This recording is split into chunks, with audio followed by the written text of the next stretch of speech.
This episode of Game On is brought to you by Ford, featuring Curve Control to help protect against crashes on curves. Look for Curve Control available on the 2013 Ford Taurus, and you can learn more at ford.com/cars/Taurus. And by Squarespace.com. Fast and easy way to create a high-quality website or blog. Make sure to use the offer code GAMEON3 to get 30% off your new account for the next 3 months. That's Game On and the number 3. It's Sunday, March 18th, and I love Draw Something because I never learned to read. Brian and Veronica discover the ethereal majesty of Journey for PlayStation 3. The Guild and Dr. Horrible star Felicia Day joins us, only to break into spontaneous song if time permits, which it probably won't. We talk to the geniuses behind the new hit mobile game Draw Something and ask them honestly if the Jersey Shorecast spells out the words of their clues. Hey, do you think Diddy Kong and Candy Kong ever made out? Just asking. Ooh, that Candy Kong make me bark like a dog. It's time for Game On!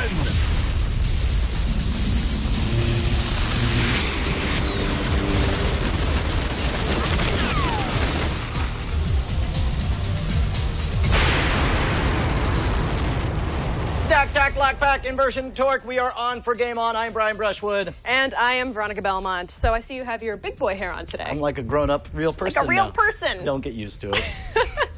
So I have to say, they mentioned the Jersey Shore in the intro. Yes. And I actually drew a Snooki in Draw Something recently. You just drew Snarf right. from the Thundercats? I drew just a bright orange, very large breasted. And there wasn't enough letters for Oompa Loompa, so they were like, I guess Snooki? I don't know. That actually got it. I was very proud of myself. That's awesome. Hey, man, so we got a big announcement about Team Fortress 2, right?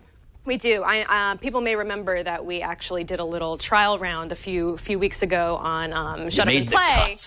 And I don't really play Team Fortress 2 that often, and so I needed some practice because we are doing a big charity event coming up soon. Mix Match 4. Yes, actually, the details, there we go. The TF2 mix-up. Mix up. We got Notch, Freddie Wong. My gosh. Freddie W. from YouTube. Freddie Wong. We got people who have worked. Evan Lottie from PC Gamer Magazine. Yeah, people from Valve, people from Bethesda. This is what a big deal it was. Somebody posted it on the Reddit, and Chad went in to correct it, saying, these people are all too important. This has to be a mistake. Clearly they don't belong in this group Brian of people. and Veronica are on this group. So we're really excited about it. It's for Child's Play, of course, as you mentioned. It's a great charity, and they're taking donations already on the website. So watch me make a fool of myself playing Pyro for like hours. And watch me be credit to team. I'm very excited. I'm the only girl, too. It's weird. You can play the Pyro. Legend is Pyro's the girl. All right. Well, anyway, just a reminder, we record live every Sunday night at 9 p.m. Eastern live, twit.tv. Be sure to tweet reactions to @TwitGameOn. Why? Well, I will tell you. All of our tweets are compiled inside the brain of our producer, OMG Chad. He's a robot. He sorts out the funniest, and then he spits them out at the end of the show. It's a real simple process, so don't panic and screw it up. And don't be lazy. Send him tweets. He needs it. And once we mop up this mess, the party doesn't end. Shut Up and Play. The LAN party for the staff and fans of Game On begins live. And today we're playing Trackmania 2 with a grudge match where we're going to play some You Don't Know Jack. Now, because you were too busy putting schools with excellent computer science programs into your Final Four brackets, here's a week's worth of news in the system update.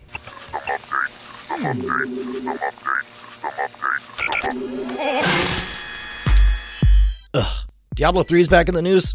I bet it's another delay or a weird comment from a Blizzard PR guy comparing the game to an M. Night Shyamalan movie. Am I right, Mark Wahlberg?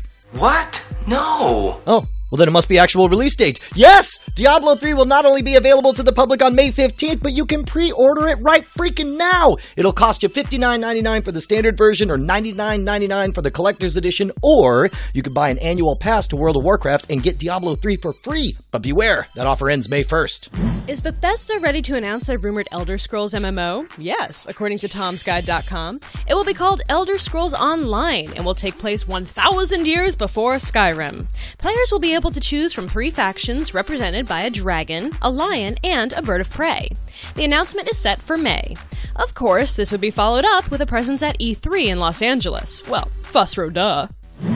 Speaking of E3, it looks like Nintendo will be the belle of the ball as far as hardware is concerned. Microsoft told Kotaku this week that E3 is about all Xbox 360 this year. This follows up on Sony's announcement that there would be no sneak peeks at PlayStation 4 at the massive gaming convention. That leaves Nintendo to play new baby when they're showing off even more of their Wii U console.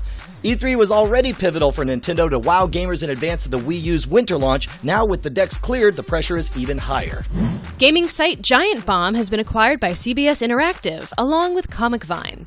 It came as part of a massive sell-off from Whiskey Media, which also unloaded 3 of their sites, Tested, Screened, and Anime Vice, to the Los Angeles-based Berman Braun. CBS has promised to keep the Giant Bomb team together and allow them to operate the site as it has been. However, it will now link back to CBS-owned GameSpot. Bomb was founded by former GameSpotters Jeff Gerstmann and Ryan Davis in 2008. Gerstmann will reportedly now have a larger say in CBS's entire online gaming portfolio, including GameSpot and GameFAQs. Also, here is some random footage of him slow dancing with Brian. Once you're lucky, twice you're good. Kickstarting dead video game genres with fan money had a big week. First, the groundbreaking Double Fine point-and-click adventure project wrapped up with a massive $3,300,000 haul. For context, that surpasses the previous budget of previous Tim Schafer project Grim Fandango, and is far north of the $400,000 they initially asked for. But not to be outdone, Wasteland creator Brian Fargo debuted his own Kickstarter project to fund a sequel to the classic 1988 RPG. His $900,000 pitch has already been answered with over $1 million, and there are still 29 days to go. Man, I loved Wasteland. I used to play the ever-loving hell out of Wasteland on my 286, and my friend played it on his Commodore 64. Tell me more. Dude, it was amazing. Everything you love about Fallout began in Wasteland. And if you ever played Fallout 1 or Fallout 2, in fact, when Fallout 3 was announced, people were complaining because they were getting rid of some of the best parts of the tactical combat. This, taking the risk of punching a rad scorpion in the groin versus going for a base hit of hitting the torso. And all of that began with Wasteland. They had this awesome thing. You would queue up your weapons and what moves you wanted to do, and because it used kind of the Bard's Tale engine, it would actually have this narration describing play-by-play what happens using very sparse sound effects. And I tell you, I love the game so much, I played it again in 1998, and I played it again in 2008. I'm so stoked that they're bringing this back. I'm so surprised, or I'm not surprised, I'm encouraged that the Kickstarter thing is working for people. Like, I kind of had a feeling that maybe Double Fine was a fluke. Right. You know, people are just so obsessed with Double Fine and love the games they make so much, and it was kind of the first company to really do this for a video game. Right. But now we're seeing a little bit of repeat action, so maybe it is something that's kind of sustainable, which is awesome. You can tell that these are labors of love and that the fans are super into it. In fact, actually, Chad, can we roll a bit of the video that they made for the Wasteland 2?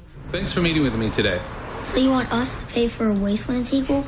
Yes. How old is that game? It came out in 1988. I'm pretty sure my mom graduated high school that year. Fascinating. Have you been involved with any games I might have heard of? Have you heard of Bard's Tale? No. Fallout? Can't say I have. Stonekeep? Doesn't ring a bell. How about Dragon Wars? I got nothing. Castles? I like TV show. Star Trek 25th Anniversary? With Picard? No, Kirk. Then no. Baldur's Gate? Bluegate? You had to have heard of Battle Chess. Is it launched yet? Icewind Dale? Neuromancer? Free Space? Kingpin? Did you do Angry Birds? Would I f***ing be here if I did Angry Birds? No, it's a completely different genre. It's a role-playing game. Is it a $1 billion franchise? Probably not. Then I can't help you. So you're turning down a game that the fans want. Hey, I'm a publisher. Ooh, snap! Well, and here's what's great. You know, obviously, everybody knows that Tim Schafer is just naturally funny, but there is so much heart in the Wasteland 2 thing, and they got 29 days left in the Kickstarter, man. I hope they make $1 billion, and they make it one of the best games of the next couple of years. I was a little bit worried about the going for the funny video vibe again for the Kickstarter project, but then that kid, man, he blew it out of the water. I loved it. He followed it straight from the playbook, right? Some great lines in there. So Brian played an arty game where he flies through the desert. I lived in my pajamas for 72 hours so I could finish Mass Effect 3. See the fruits of our labor in this week's edition of The Score.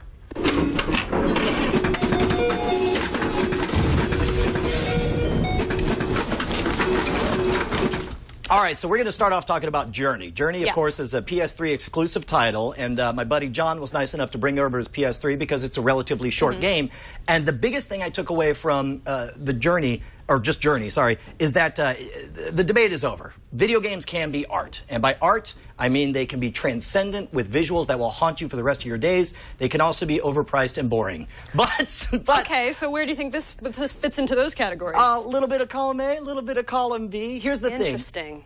What they get right is that it has a very satisfying gameplay mechanic. I don't want to spoil anything for you guys. It's kind of fun to discover as you go. But if you look at these visuals, man, you get these incredible sweeping vistas. You feel the loneliness. It's extremely sparse. There's not a single word spoken the entire time. It's about the experience and the visuals that you get there. Now, having said that, there are elements of this that visuals I'll remember forever. When I'm surfing down the sand at high speeds at the golden hour with the giant sunlight reflecting off the sand, it is gorgeous and amazing. However, there's extended periods, minor spoiler here, there's like a 5-minute segment of this game where you literally do nothing but climb slowly uphill into a blizzard until you stop and freeze to death. And that's just the game. It's not fun while you're doing it. And it reminds me of an art film, something that can be boring and tedious while you're doing it, but when it's over with, you're extremely glad you had the experience, right?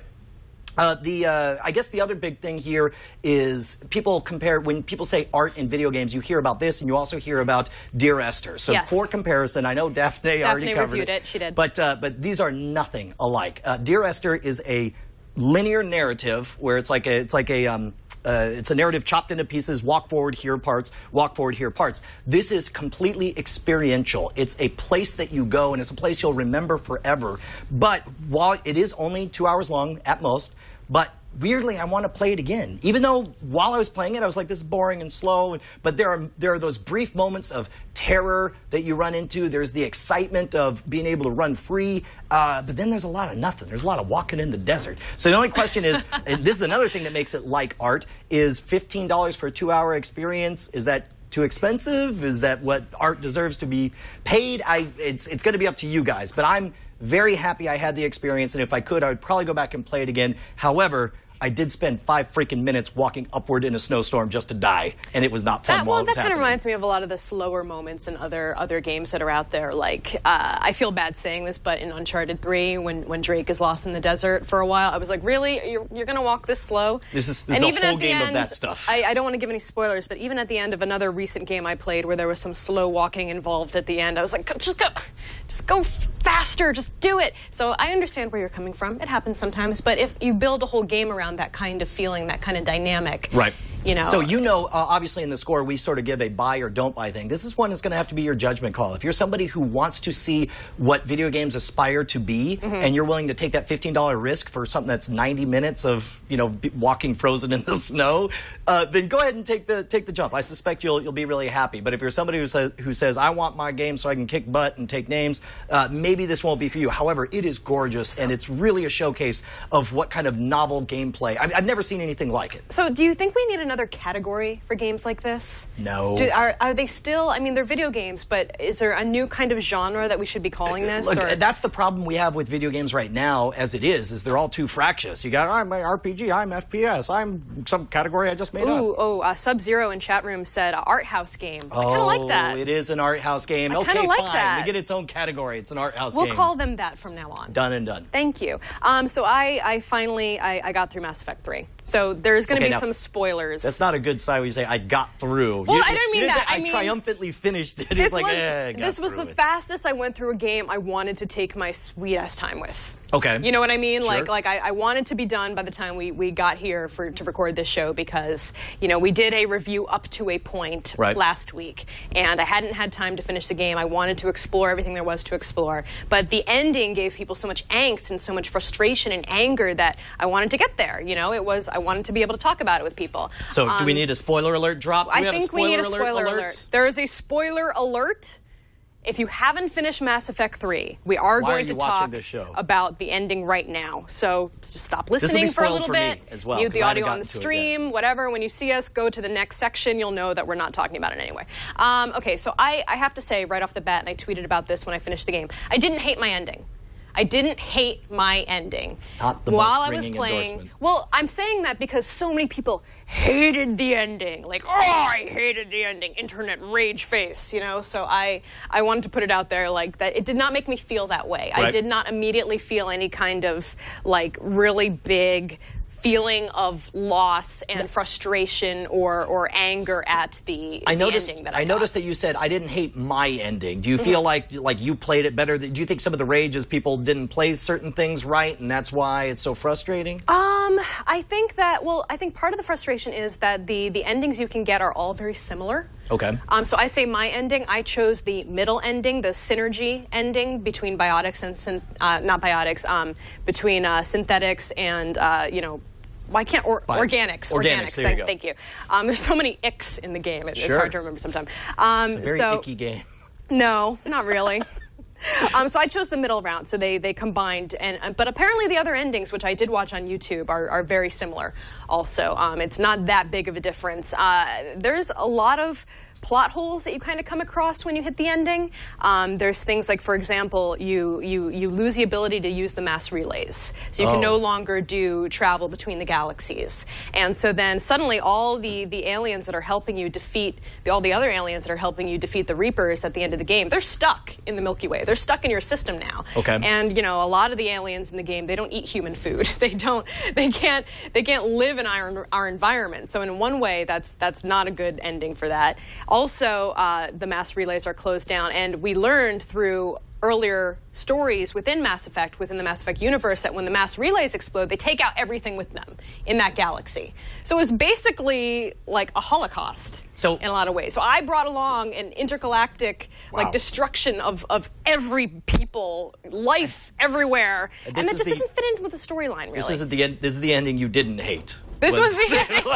was that you were okay with the destruction of the galaxy? Yeah, and I mean, I was asking people why they were so angry at the ending, and these are just some of the reasons I got: the plot hole issues, the endings being too similar. All the choices that you seem to have made throughout the game don't seem to really matter that much at the end. I'll tell you. No matter how you play, it doesn't have that big of an effect. Yeah, I could totally imagine the rage then. In fact, that's why I ended up hating Homefront, was because they would have this Deus Ex Machina that showed up at the end of every level, rendering useless everything I had just fought for. Yeah. And if that's what happens at the end of Mass Effect, I can imagine being gypped. Also, the weird godchild at the end was really kind of it took me out of the moment a little bit. But otherwise, I was so wrapped up in all the action and the, everything coming together at the end. I was not really looking for those things at the time. I was kind of absorbed in the story and what was happening and excited about being at the end.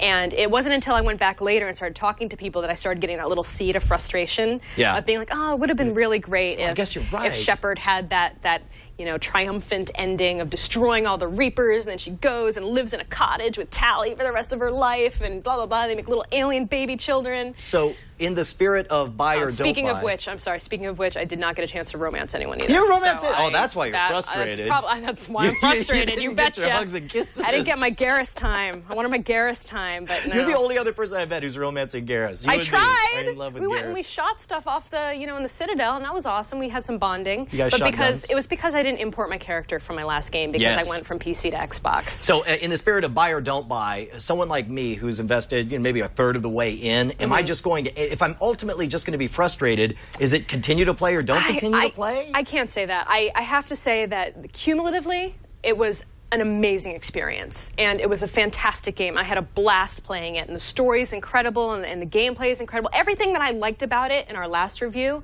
I still believe, and I still feel very strongly about. The ending, there's never a good ending to this kind of thing, I feel like. I mean, even the guys over at Revision 3 for Destructoid and New Challenger, I saw that. They did a hilarious skit where we're never satisfied with how shows like that end, with with Lost or with anything else out there, basically. Battlestar, exactly. Yeah. Thank you. I was trying to get that one in my head. We're never satisfied, and I think there's a lot of good reasons why people are not satisfied with the end. It didn't ruin my overall gameplay experience. Maybe you should go through playing and take more time to stop and smell the Garrus while you can. Yes! Stop and smell the Garrus. I love it.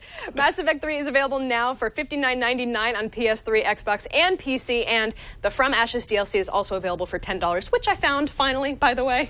Finally got that thing rolling. I had to re-download it, and then it worked. What? The download didn't, take or something, so I was flying around everywhere, going to the planets where I knew he was. And then when you finally got the DLC. Yeah, and one more last comment on it. It's of course, the big controversy is the 0-day DLC. Did you feel like it was a game ruiner if you played without it or anything? No. It's a minor deal? It was I mean, it maybe would have had some effect had I gotten it earlier in the game, but I really waited almost until the very ending of my story to go grab him. It's like by the time he shows up, you're like, oh, Prothean, great. Listen, okay. why don't you hang out in the back of the ship? We're going to save the galaxy, all right? Yeah. Hey, you know what sucks about sports? Everything. You know what would make them suck less? If they included murder, explosions, and flying brooms like the fake sports video games we talk about in this week's leak sheet.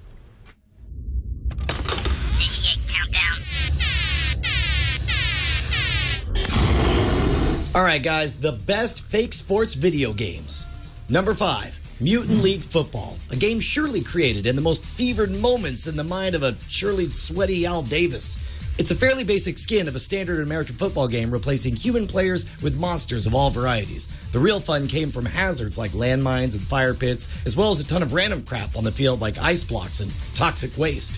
What's more, you could openly bribe the ref once per half to call totally BS penalties on your opponents. Also, you could trigger special dirty plays designed to maim and murder your adversary. Just win, baby! But also, if you have time, leave the other guy's organs on the field.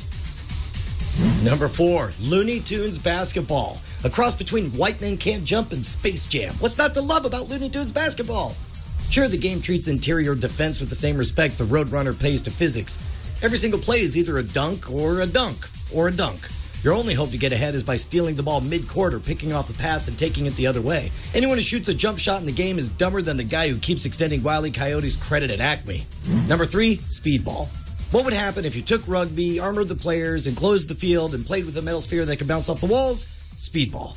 Another game that valued violence over sportsmanship. Points are scored either by putting the ball in the opposing goal or injuring members of the other team. What's awesome about Speedball is that it's cold, calculating, and simple enough to be plausible in a cyberpunk universe. Imagine if we lived in a world where even the most catastrophic injuries could be healed with nanites. Wouldn't you love to see a game where your least favorite player had a chance to get his back broken? Of course you would. Harry Potter Quidditch World Cup. All right, seriously, stop laughing, all of you. All of the games we've talked about have been rough equivalents to other established games. Quidditch, although certainly owing debts to rugby and soccer, is a completely invented sport with a lot of unique concepts. Not the least of which is airborne gameplay, bringing a completely different dynamic to passing, striking, and the defense. There are 3 suspended goals instead of a traditional one, and of course the snitch. In World Cup, once a certain momentum is achieved, you can change play from chaser to seeker and try to catch the elusive flying gold ball. Catching it gives the team 150 points and ends the game. It's enough to erase a massive debt, but not every lead. If you're losing by 160 points to catch the snitch, you still lose. See? You're warming up to it, aren't you? Mischief managed. Twisted Metal. There is no sport that needed more of a makeover than the Demolition Derby. Sounds awesome on paper. A bunch of rednecks ram their cars into each other until only one's running. The reality? After a really fast start, things tend to settle into one of 3 barely functioning jalopies denting each other's fenders for 30 minutes until they run out of gas. Twisted Metal gave us what we've always wanted. Huge maps, insane weapons, awesome vehicles, and carnage. Sweet, supple carnage. Sure, there have been a billion different racing games that value precision and turning and acceleration, even some that coupled that with knocking enemy racers back into the pack. This boiled it down to a simple essence that lives in anyone who's ever been to one or more state fairs: wanton destruction on the grandest scale possible. I long for a day when this is reality. I can smell the fried dough now. So I don't know if they ever made a video game out of it, but there was a tabletop game I used to love called Blood Bowl. Did you ever see that from Games Workshop? No. It was had a grid that was a football field, and you had like orcs versus humans, and you were able to cast spells, and you had like a ruler to indicate how far, and you rolled dice to see if you'd nail it or not. I love that game. My favorite thing is that the chat room was like trying to figure out what number 1 was going to be. They were getting ready to riot. They were getting ready to riot, and then they saw it was Twisted Metal, and they were like, we didn't even know we wanted this, but we're so excited that this is the first one. So thanks to everyone who helped populate this list on our subreddit at twitgameon.reddit.com, specifically Fat Batman, Dark Demon 42, Bob Callie 99, and Trivially Travis. But if you think they're full of it, tweet what we missed to @twitgameon on Twitter. I love that you were able to say all those names without Trivially smirking. Travis. It was very good. Man alive, this episode has just flown by, but we have a ton more hooch headed your way, Boss Hog. Veronica and I sit down with Felicia Day of the Guild to talk about the enjoyment and creation of video games you know and love, and we'll hear some big announcements as well. Plus, we talk to the mad geniuses behind Draw Something and demonstrate the game with the help of Romany Malco from the 40-Year-Old Virgin, Weeds, and FX's Unsupervised. But first, we have to deliver you a message so important, somebody paid us to say it. This episode of Game On is brought to you by Ford, featuring Curve Control.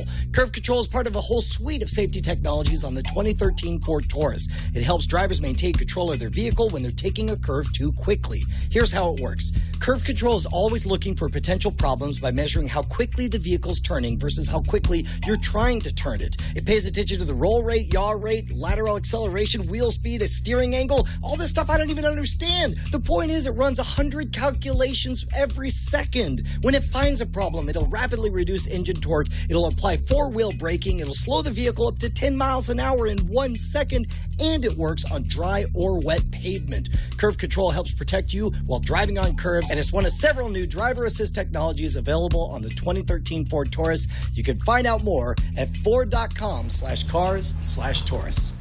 All right, well, you know our guests today from a million amazing projects such as The Guild, Dr. Horrible's sing-along blog, Dollhouse, Buffy the Vampire Slayer. We could just keep on going for another 30 minutes straight. A very, very long read time. Straight for the IMDb. The wonderful, the fabulous Felicia Day. Welcome to the show. Thank you so much for having me. Of course. Hey. So we both just got back from WonderCon. Can you tell our audience a little bit about what we announced there, what you announced there especially? Yeah, we had a panel that was very, very packed, where I got to announce what has put the bags under my eyes, which is a brand new YouTube channel. It's called Geek and Sundry, and we posted a trailer, and we talked about the 6 brand new shows we're going to be having on the channel starting April 2nd. So it was really cool to get it over with and announce so it doesn't have to be a secret anymore. Yeah, we haven't covered tabletop gaming too much on the show, even though I think a lot of our viewers might be interested in that. Can you tell us about Will's show, Will Wheaton's show? Yeah, so there's a show called Tabletop, and I went to Will when I was pitching the slate to YouTube, and I was like, hey, would you like to do a show? And I was talking about a little bit about D&D, and he said, let's do a show about tabletop gaming, which he's really passionate about, and he's been doing for, over 20 years now. So this is like a 30-minute YouTube show where he plays tabletop games with other people. And, I'm not necessarily, I wasn't a board game player before we started this show, but I played a little bit just on iPad, and that actually got me hooked more into the actual show itself. So because a lot of these games are being transferred to iPad, and casual gamers are finding them, and then I think people are kind of reverse discovering them as a social activity. So I'm really excited about the show because every week 4 people will get together and play a different game every week of this sort of like Catan and Pandemic and Dragon Age RPG. So it's a big variety of games. So, Felicia, you obviously are one of the pioneers of new media entertainment, especially scripted entertainment. I have to imagine that you get a lot of people who want to get in on this this opportunity, I guess would be the best way to put it. Do you tell people, like, has the window passed? Is it too late for somebody to get started? What advice do you give to somebody who's trying to break into the new media? I mean, I personally think there's no better time to be breaking in right now. If you see, my channel is part of a YouTube initiative where they funded about 100 channels to do slates of programming under certain verticals and sort of types of content. But at the same time, Hulu is invested a ton of money in more high-budget TV-like shows, and there's rumors about Amazon getting into original content, and of course I work with Microsoft on the Guild, and I know they have a bunch of things on the horizon video-wise. So right now is the best time in the world to be making video because you could be making it wherever you live. You can be uploading it to fans wherever they are, and you can find an audience. It's there is a lot of content out there, but if you're making something that's unique and touches something in people to watch, you can find something without the middlemen that have been kind of plaguing us for a long time now. So it's literally the best time ever to create something, I think. So season 5 of The Guild, I know, is going to be on Geek and Sundry as well. Are you adding any new content to that, or are you just going to replay the episodes? Yeah, for The Guild, we actually are editing all the episodes of seasons 1 through 4 into movies. It's similar to what we have on Netflix, but it'll be in high definition, and we'll be doing like an annotated gag reel. So like every episode section will have like click out to new gag reel that nobody has ever seen. In addition, that I'm crazy, but I'm going through and like annotating every 8 seconds is a little behind the scenes footage for all those. I don't know. You know what? It never needs to be easy. Felicia, that's literally what I'm going to be doing after I leave right now, doing season 4. And then every episode of season 5 will have an extra 5-minute behind the scenes movie. And then we'll upload that as a movie at the end as well. So, and you know, on launch day, we might have a little surprise for everybody. But I wanted to actually, you know, I wanted to release everything in a new way that Guild fans would enjoy. So they'll watch something and get something from it they don't even have, even if they have the DVDs. So on that same subject, is there any spoilers you can give us for any teasers for season 6? I could just say that, you know, I've been very swamped with Geek and Sundry right now. And so that after launch on the 2nd, I will definitely be turning my eye to it. I have a story and some of the logistics are being worked out. So I'm fully intending on continuing, and we'll see where it ends up. Everything ends up. You've been working on a lot of gaming-related content recently, from Dragon Age Redemption to, of course, voicing a major character, a companion in Fallout New Vegas. What draws you to this kind of work, and is there anything else you can tell us that's coming up soon? I'm just so incredibly lucky to have people who like what I do, who do make the things that I love. So when somebody calls me up from one of these companies that I literally have been a fan of since I was like, you know, 10 years old, I'm just like jumping up and down inside. It's a big difference from when I was an actor and just kind of waiting for somebody to hire me. Like, I'm literally working with some of the people I've admired almost all my life. So to be able to work on Fallout, which is like one of my favorite games as a kid, and then Dragon Age, you know, I've romanced every character in Dragon Age Origins and number 2. So, and you know, I'm a huge BioWare fan. I mean, Baldur's Gate was like my obsession when I was younger. So, I mean, I love games, and I love being out there and being able to work in them. It's literally a dream come true for me, and it's something that just literally my hard work is, I guess, paid off with that dream coming true. Yeah, so hopefully I'll do more in the future. On that same subject, I mean, you're so busy making games, do you have any time to play games anymore? I mean, listen, the trauma. I've been in Vancouver for 2 weeks, right over the Mass Effect launch. I was doing an episode of Supernatural that will be out in a couple months. And basically, it was agony. It was absolute agony to know that I could be home playing and I was working instead. So, you know, I've gotten a little bit spoiled. I know what's going to happen, but I can't wait to finally dig into that. But really, you know, I've been playing a lot of casual games on my laptop when I travel. So I'll download something through Steam, like I just played through Trine 2, and like, you know, little games like Dungeons of Dreadmore or like, you know, Realm of the Mad God. I think I was playing that on just through a browser. So literally, I'll just pick a little casual game and play it if I have an evening off. To be able to get my fix before but I did do 120 hours of Skyrim. Yeah, I was just going to say, I know you played a metric crap ton of Skyrim, so that you can't be hide totally it. Try true. to deny it, Day. Her blacksmithing is like through the roof. But that, you know, that was not gaming. That was I needed to do that. It was that wasn't a hobby. It's different. It's work, darn it. Yeah, sure. Why not? So I know you have a long and sordid history with World of Warcraft. I know, you know, the Guild isn't necessarily based off of World of Warcraft, but you've lost a lot of your life to it, as have many of us here in the audience and in the studio.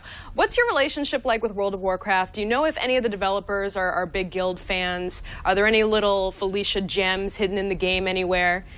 Oh, I mean, after season 2, I think they invited us down for a tour, and we got to tour around, and they gave us, like, literally they carted out like a dolly of swag for us during the whole cast. And, you know, that got Jeff Lewis, who plays Vork, playing. I mean, he has a max level warrior, and he was just like Vork in the game, which is kind of scary. So, you know, and definitely we've been to almost every BlizzCon. Actually, we've been to every BlizzCon since 2007. So we definitely are supported by them in a way that they've helped spread the word of the show and let us come down to, you know, sign things during BlizzCon. And yeah, everybody I've ever met over there is amazing and just so friendly. And that's what I love about, you know, when you meet people who work for game companies. They're just so genuine, and they so obviously love what they do. It's even more so than if you meet people who do movies. You know, these guys are in it because they love games, they love playing games, they love making games. And, you know, Blizzard is no exception to that. That's awesome. So obviously, just to wrap things up here, I know a ton of your time is being taken up by Geek and Sundry, but is there any other appearances you can tease right now? Voiceover work, TV stuff coming up? In all your infinite free time that I'm sure you have? Yeah, no, I mean, I just, like I said, I just did an episode of Supernatural, and then Eureka season 5 actually premieres on April 16th, and I am definitely in that episode and in the season. So that'll be a lot of me toward the end of April on TV, and then tons of me on Geek and Sundry starting April 2nd. You're going to gain weight just to have more of you out there. Yeah, so you're all over Twitter. I know, I'm sorry. Sometimes I like to apologize. I'm sorry, Internet. I'm sorry for that. Like, I'm sorry, I'm here. It's too much me. I understand. So you're on Twitter at Felicia Day. You've got Geek and Sundry on Twitter as well. Your website is FeliciaDay.com, geekandsundry.com for all the new show stuff as well. Yep, that right there. It's a brand new website. That about cover it? You covered it, B. All right, thank you so much for joining us and taking time out of your insanely busy schedule. Okay, thanks for having me. Bye. All right, there's a lot more to come, but first we have to take some time to thank one of our sponsors that makes this show possible.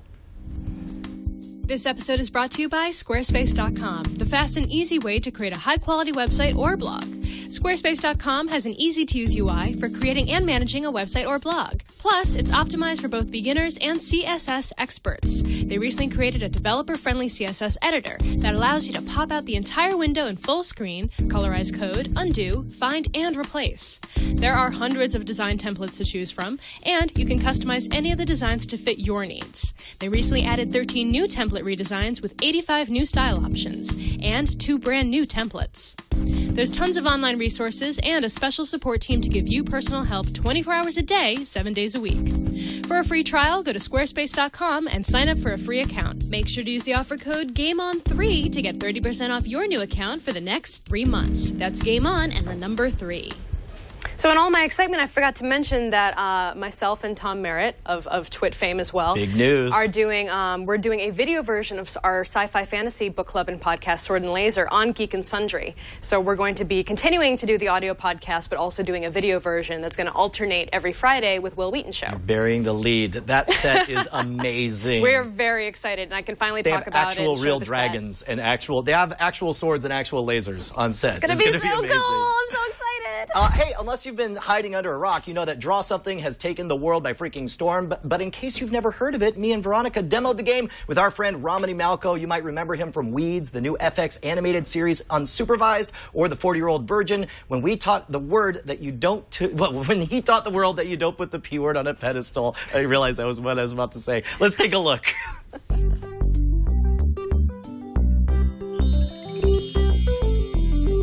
Okay, I'm on to yours now. All right, here we go. Talk it through. Okay, here we go. Tap to guess. And let's see. Okay. Okay, I'm seeing some stringy hair. And some really big, unattractive eyes. And I'm seeing a dress. She's dressed like a... Whoa, what is that? Oh my God, this has gotta be... This is easy. Amy Winehouse. This is easy. How do you... Oh, this...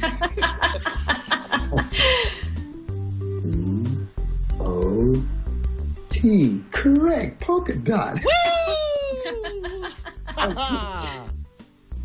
All right. I'm about to try to solve the one you just sent me, Rom. Okay, I don't think it's going to be that hard. That's my opinion. Of course, I would say that, but you know. Of course, you did instantly guess Amy Winehouse when you saw polka dots. All right, here we go. All right, we got the head of a dude, stick figure guy. He's I always look down at the letters early on. AEGNNNOPPPRTZ. Oh my God. It looks like you drew a big dong and then erased it. Romany, I've watched you recreate a stick figure guy 3 times now. I got nothing to go on here. I know. You got to give me a minute. You know. I got it. Pregnant. That's very good. Boom. Yeah. Okay. All right. I got it. I love the look of the ball. I hate TMZ. I love celebs. I hate TMZ. This is obviously a person. Okay, here it is. Are you ready? I'm gonna go with P-E-R. Yay. P-R-E-Z. There you are. Well done. Thank you. Nice job. Nice job. God, you're so good at the drawings. I'm looking at your awesome portrait of a dude. Oh! The what? Oh, wait, did I? God damn it. Did I just say it without even saying? Holy cow. All right, you're clearly the winner. Screw this. I'm done recording. I declare you champion. Congratulations, Belmont. Yay! And now let's talk to two of the men who made the game happen. Garrett Peak is the lead designer at OMGPOP, and Joseph Alminawi is the community director. Hey, guys, how you guys doing? Doing awesome. Great. Thanks for having us. Yeah, great to be here. Dude, you guys, I think it was Garrett wrote me before the game even released saying, hey, I got this game. We're really excited about it. Maybe you could feature it on NSFW sometime. I was unprepared for the cultural phenomenon this thing has become. Oh, my goodness. And you were nice enough to send us over some interesting statistics. You guys say there are 2,000 to 3,000 drawings per second with peaks even higher than that at all times. Is that right? Yeah, pretty amazing. Yeah, it started out, I remember we were super excited when we were getting 10 drawings per second. And our CEO sent out an email. He said, you guys made this. We're getting 10 drawings per second. And each day, it just started building and building. And this last week, we got up to between 2,000 to 3,000 a second with peaks higher. And so we were just blown away. At this point, you guys have 30 million installs, 1.7 billion drawings, and the average guest time is 86 seconds. But there was one fact that was my favorite to find out, which was the most failed word. Which one was that one? Or actually. Like OAR, like a paddle, yeah, right. not like or that you'd mine for, but or that you like kind of like paddle. Like a paddle a boat or. Right. Are you able to see? Are you able to see like what the I guess fin is what they're guessing? Like I would love to know what the mistaken guesses are. Which, by the way, this looks more like a banana and a lollipop than a boat and an oar in this case. That's lovely. So when did it occur to you guys that you might have a massive success on your hands?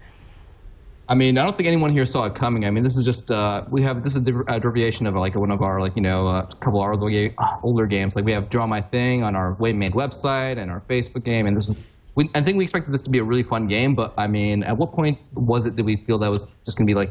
I think so. This is our second main push for a mobile game, and our first mobile game, it took a while to get past 1 million downloads, and this one very quickly passed 1 million downloads, I think, within the first week. And then we actually saw the graphs for the analytics, and it started to become a bell curve. And within the first 2 weeks, or within the first week, we were just like, this is crazy. Now, this is craziness. On that subject, since you guys were unprepared for the level of success that you achieved, was there ever a point where you were worried about the system being able to scale? Did the servers ever go down? Was there ever a full-fledged panic?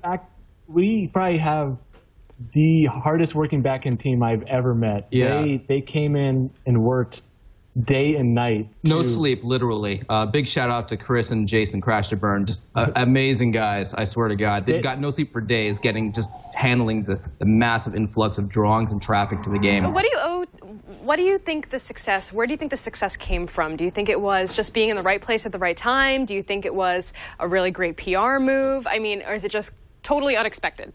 It is about 100 things working at once. It's a game that we had previously that we knew was a fun social experience. We had it on OMGPOP, and then we had it on Facebook, and we're like, we know this is fun. How can we bring it to mobile? So once we brought it to mobile, we had to tweak it quite a bit, and we iterated a lot. We prototyped a lot. We refined it to try to make the gameplay as fun as possible. The thing that I think surprised us the most was that you can make the best game that you can given what you know and your tools and your resources, and you do your best job putting it out, but it's become like a cult hit almost. And I say that based on the sharing that we're seeing and based on the stuff that people are posting, like memes and stuff. And I think where that comes from is that it's unique for each person that plays. Like, right.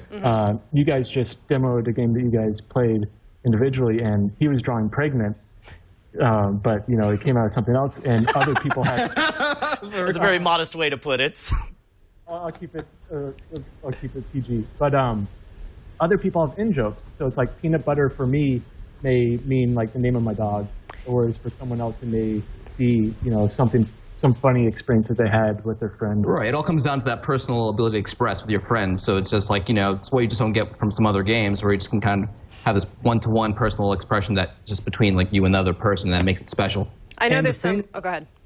And the thing about that scales is the fact that since you're drawing symbols and icons and it's something that everyone does from a very young age, I mean, the interface was made in a way to where we kind of put everyone on the same playing field. No one got special tools. No one got crazy, awesome, circle makers and square makers. So everyone's kind of on a level playing field, drawing with their finger on the touch screen, so that it becomes a universal drawing experience. I know it's not technically correct to use words in when you're doing the drawings, but I went through a thing where I tried to draw Vegas was the answer, and it looked stupid. Every single time I drew it, it looked stupid. It didn't make any sense. It was like a weird lion and like a pyramid, and I was like, this is dumb. So for my boyfriend, I just wrote, "We hate this place." And he got it instantly. And I was like, see, it's that kind of thing. You have little inside jokes with people, and then they kind of get it that way. But what have been some of the most common requests that you guys have gotten from players in terms of like features or things they want added? One of the top things is actually, in the game when you keep going back and forth and you get successful guesses, you can build up a streak. And one of the biggest things people ask for is like a streak beyond 99. When we were making this game, we never thought that so many people would reach like 99 consecutive turns without getting anything wrong. It's pretty insane. People get pretty passionate about it. But besides that, people are asking for chat, and if they keep into consideration whether people will cheat using chat, well, they definitely will. And we also they want a gallery so they can save their drawings. And all that stuff's coming up. So us listening very closely to what people want, very important to us, the community. And so we're really excited about all the other features we have coming up for the game. Very excited. So I got to imagine you guys are very closely monitoring who mentions it on Twitter or on Facebook or shares individual drawings out there. Who are you most surprised to find out plays Draw Something? And did you ever have like a giddy fanboy moment? Man vs. Food was probably the one that wow. Nice. Because Adam, oh my God, I still watch this guy, Adam Richmond, right? I think, I forget his last name. No, Adam, Chat Room. That's right, yeah. Chat room. Chat room will tell us shortly. We'll have it in there in about 3 seconds. But so any plans for the future? You got any other games in the works? Oh yeah, we actually have a lot of fun games and that are being built right now as we speak. Right. Streets on Facebook. We're really excited about that. Yeah, we have a Facebook game coming out. Wu-Tang Clan was actually in our office last week. Wow. I noticed you had some Wu-Tang answers. I've hit upon Wu-Tang people as answers before. Yeah, we try to plug in things that we like a lot and pull into our games, and we figure if we have fun with it, other people have fun with it. Absolutely. But our main focus now is mobile. Mobile is an amazing platform. Angry Birds and Words with Friends have really set up this template and this idea to where people are getting on their phones specifically now to look for games. And I know Brian has been, you guys were arguing whether the iPad versus the new PlayStation mobile device would win in the long run, and I got to side with Brian on this one because you're banking on iPad. Well, whenever there's a face-off between platforms, it's whoever has the games wins. And I'll tell you, as long as we have successes like Draw Something for the iPad, I got to think that's going to weigh in its favor. So, guys, I hate to do this to you, but I have a question. So I've been playing for a really long time, and I bought a lot of color packs with my coins that I've been winning, and they go away. I don't have any of my colors, and I keep logging in and out and trying to get them back, and now they just won't come back at all, and I'm really sad. I'm trying to tell a colorful story here. Your colors, your coins, your bombs, they're all safe. What's going on in the game is just having a little trouble looking at your inventory, but we're on that right now, and we should have this solved really soon. Sweet. All of your coins and colors are safe. We have that all saved. It's just making the calls, since we're getting millions and millions of calls, second. I was convinced for a second you were going to say all of your coins belong to us. Thank you guys so much. Where can people find Draw Something? They can find it the #1 spot on iTunes and Android marketplaces. And before we go, I'd love to just give a shout out to Joshua, our CEO's son. He's not feeling well now. We love you, Josh. Hope you feel better. He's a big fan of your show. So there you go. Thanks for having us. Feel better, awesome. dude. Thank you so much, guys. Appreciate it. Thanks a lot. I can't believe that you wrestled him down for tech support. You gotta take it where you can. Okay, fair enough. You gotta just get things fixed, you know? Draw Something is amazing. All of you should get it on all platforms right now. Yes, there's a free version, there's a paid version, and I have the paid version, but the free version is also awesome. Yeah, no, in fact, I've been using the free version, not realizing that my missus had already bought the paid version. So we are about to shut this thing down, but after the lights go out on Game On, it's time to shut up and play. The LAN party where the staff of Game On plays anyone who dares. But who hosts the show? Who produces it? Why, it's Glenn Rubenstein, of course. What's going on, Glenn? Hey, thanks, Veronica. So tonight, Sunday, March 18th, we've got a crazy show coming up. We're doing Trackmania Nations Forever, the free game, also Trackmania 2 Canyons. We're going to be doing a grudge match with You Don't Know Jack, and we're going to have a play date with Def Jam Rap Star. It's going to be insane. I'm also going to be interviewing One of Swords' Dan Amrich about his new book about how you can get started reviewing video games. Coming up next week, though, Sunday, March 25th, we've got Team Fortress 2 once again in our quest to make Veronica the best Team Fortress 2 player she can be. If you want to see a training montage in action and get in on the action yourself, send an email to twitlandparty@gmail.com to RSVP. Next week, Sunday, March 25th, Team Fortress 2 here on the LAN party. And if you stay tuned for the grudge match to see what the punishments are, sometimes things like this happen to Mr. Brushwood. No. This is how you Oh, my God. I don't even know. Oh, you kill me. You're so pensive. I love the double cap. I really am. That was awesome. Thank you so much. That was Glenn-tastic. Hey, guys, if you're in the market for a new gaming laptop or PC, then look no further than our friends over at Dollhouse Systems. They are the company that provided us with the gaming machines we used during the LAN party, and we love them. We just wish we could make love to them. It's actually painful when I have to go home. Speak for yourself, buddy. That sounds awful. It's actually painful when I have to go home and use a slower computer. Physically painful. So when you are ready to level up, use the code GAMEON at checkout, and they will double your memory for free. Click on the banner ad at our TWiT homepage to learn more about the Double Your Memory promotion. All right, well, it's time to turn things over to Sir Chaddington. Lord Chaddington of Chadsville. What are people saying over on the Twitter nets? Thanks. Ragnar apparently had a lot of fun for St. Patrick's Day. So he says, I'm so hungover, I thought Veronica was talking to me. Then I realized she wasn't. I'm going to go cry in a bottle. Oh! So poor old Ragnar. Oh, Ragnar, I heart you. Also, that's wow. Now you just made a dream come true. Now he's going to go out drinking again to celebrate. Now you are talking to him. That's right. It's Veronicaception.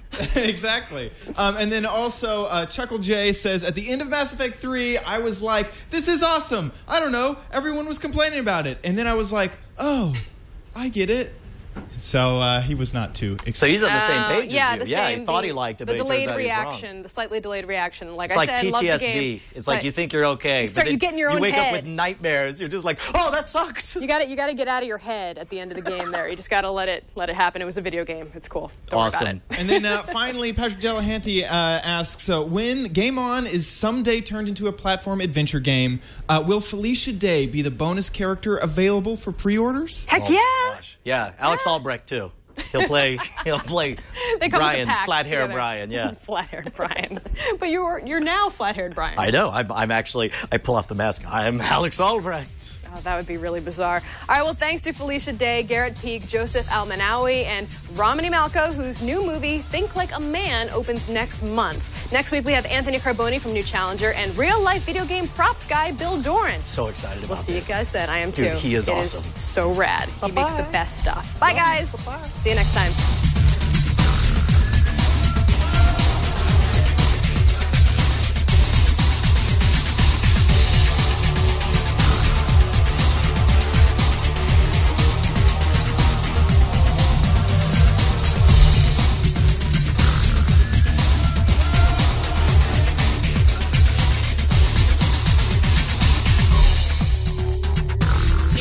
This is a running joke with our group. Everybody walk the dinosaur. All right, perfect. Thank you. He had no idea what I was talking about. I was like, can you please walk the dinosaur? And he was like, what? And I was like, walk the dinosaur. I don't know. And he was like, what? And I was like, from the it's. If you have to explain something to someone like that for too long, it just loses its funny. But I wanted to bring you guys that because we should. And actually, it was not a joke, and it was not me pandering to say how much I love Wasteland 2. I don't know that we have to watch the whole thing, but can we pick it up from the end of the kid interview?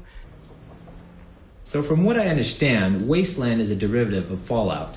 Actually, it was the other way around. We wanted to make a Wasteland 2, but we didn't have the rights, and that's why we made Fallout instead. Interplay made Fallout 3? I love that game. No, we made Fallout 1 and 2. There was a Fallout 1 and 2? Yes. So, could we make this happen? Yes, we can. I'm excited about this, Brian. I'll get my legal team on this today, and we'll give you a call first thing tomorrow morning.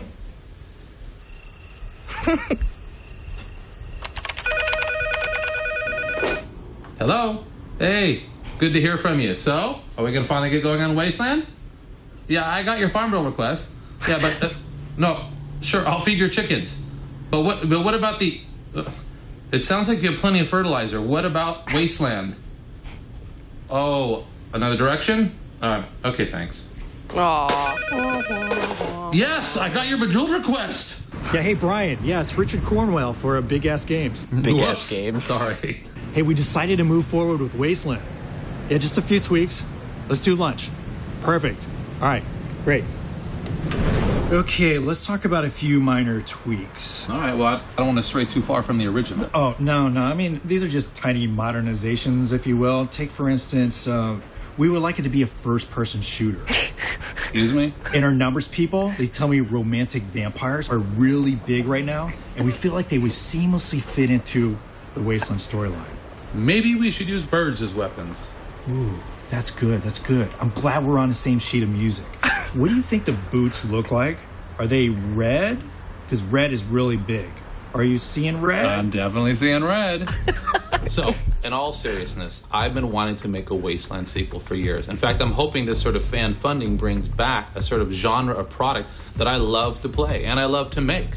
And, you know, to clarify what kind of game Wasteland 2 is intending to be, it's a turn-based, top-down role-playing game. And it's also party-based. So that is, you control a group of people rather than just one individual character. And you could also take them and split them up and put them in different places around the map, which allows a more tactical combat to go on. And anybody that's played that kind of game, they know how much fun that can be. I've also got a great team put together. Michael Stackpole, one of the co-creators. Yeah, right? Oh, sweet. Also a best-selling author. We had the plot and storyline written by Jason Anderson, and Jason was one of the co-creators of Fallout. And then I have Mark Morgan, who did the music for Fallout 1 and Fallout 2. Fallout 1 and 2 have amazing, haunting music. For That's great. Wasteland 2. And in addition, there'll be other people coming aboard on the team that we'll be talking about. And I know this is a lot of money that we're asking for to make this kind of game, but, you know, to make a big, deep role-playing game, you know, they're not inexpensive. But I'll say that all of the money is going into the production of this, and I'm personally not going to be taking any money from Kickstarter myself, so that 100% of it goes into making it a better game. So this really might be the last chance for a Wasteland 2. I mean, this really didn't exist as an opportunity even a couple of years ago, but now with fan funding and digital distribution, that kind of changes everything, and it's frankly probably the best way of having this game made. So now, ultimately, it's up to you, the fans, on how badly you want to see this. Take my money! Yeah, shut up and take my money! Take the money. You know, thanks for listening. I want to see if we have my picture of my, yeah! So this is, you in a femshep. Yes, she basically looks exactly like my... Oh my God, really? My femshep. And I saw her at WonderCon, and I ran over to her, and I was like, oh my God, I have to get a picture with you. And she's actually a really well-known cosplayer. She was at, she was in the, oh crap, I can't remember the name of the film now, the Comic-Con film that... the documentary? Yeah, the documentary from I'm so tired, my brain is not working. No, the guy who made the documentary. Come on, chat room, help me out here. Yeah, Morgan Spurlock, thank you. There you go, Morgan Spurlock. You knew that. I did know that. I held it back just and her name is Holly Conrad. Yeah, that's it. And I found her on Twitter, and I was like, I have a big girl crush on you now. And she was like, yeah.